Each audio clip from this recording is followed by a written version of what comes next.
Hi friends, welcome to tamilsvai.com. இன்னைக்கு நம்ம பார்க்க போற ரெசிபி லெமன் பிக்கல், எலுமிச்சை ஊறுகாய். வீட்டிலே எவ்வளோ ஈஸியாக பண்ணலான்னு நம்ம இப்போ பார்க்க போகிறோம். 1 டீஸ்பூன் கடுகு, 1 டீஸ்பூன் வெந்தயம், 1 டீஸ்பூன் ஜீரகம், இது மூணையும் நல்லா நம்ம வறுத்து எடுத்து வச்சுக்கிடணும். ஒரு 50 கிராம் மிளகாய் பொடியை நல்லா கடையில் போட்டு நல்லா வறுத்து எடுத்து வச்சுக்கிடணும்.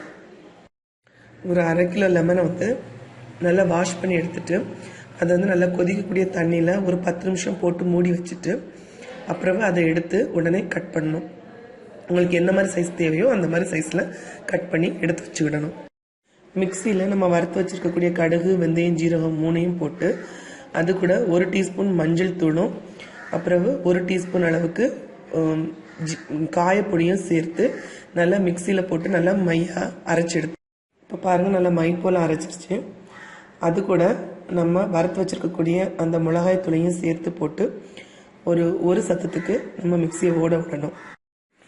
இப்போ அரைச்சி வச்சிருக்க இந்த மசாலா கூட நம்ம நல்ல 2 கை அளவுக்கு கல் உப்பு எடுத்து அதில் போட்டு நல்லா உப்பு நல்லா பொடியாக அரைகிற வரைக்கும் நல்லா மிக்சியில் போட்டு அரைச்சி எடுத்துக்கிடணும். இப்போ பார்த்தீங்கன்னா நம்ம அரைச்சி வச்சிருக்கக்கூடிய மசாலா ரெடி ஆயிடுச்சு. இப்போ நம்ம இனி அடுப்பில் போட்டு தாளிக்க தான் செய்யணும். தாளிக்கிறதுக்கு ஒரு கையளவு கருவேப்பிலையும் ஒரு 2 டீஸ்பூன் கடுகையும் எடுத்து வச்சுக்கிடுங்க. கடாயை அடுப்பில் வச்சுட்டு ஒரு 4 டீஸ்பூன் அளவுக்கு கொஞ்சம் நிறையவே நல்லெண்ணெய் ஊற்றணும். நல்லெண்ணெய் நல்லா கொதிச்ச உடனே அதில் கடுகு எடுத்து வச்சுருக்க கடுகை போடணும். கடுகு நல்லா பொரிஞ்ச பிறகு நம்ம அதில் எடுத்து வச்சுருக்க ஒரு கை அளவு கருவேப்பிலையும் போட்டு நல்லா வதக்கணும். ஸோ இந்த கருவேப்பிலை கொஞ்சம் நல்லா பொரியிற அளவுக்கு நம்ம நல்லா வதக்கணும். ஸோ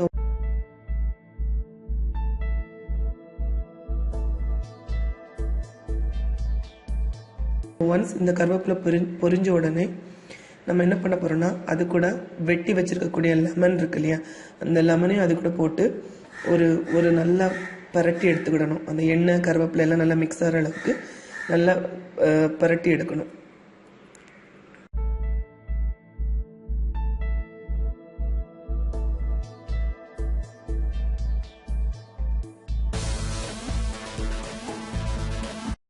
இப்போ என்ன பண்ண போகிறோன்னா இந்த லெமன் கூட நம்ம அரைச்சி வச்சிருக்கக்கூடிய மசாலாவையும் சேர்த்து நல்லா மிக்ஸ் பண்ணணும். எப்படின்னா அந்த மசாலா நல்லா லெமன் கூட நல்லா மிக்ஸ் ஆகிற அளவுக்கு ஒரு நிமிஷத்துலேருந்து 2 நிமிஷம் வரைக்கும் நல்லா மிக்ஸ் பண்ணணும்.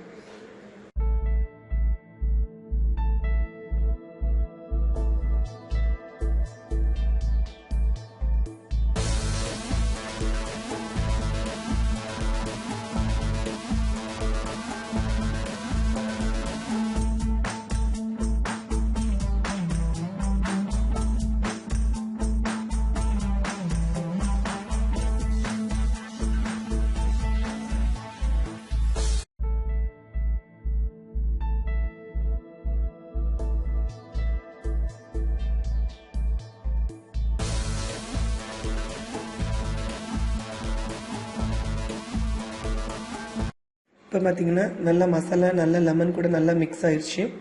பார்க்கவே ரொம்ப அழகாக இருக்குது. ஸோ இப்போது நம்மளுக்கு தேவையான லெமன் பிக்கல் ரெடி ஆயிடுச்சு. சுவையான எலுமிச்சை ஊறுகாய் தயார்.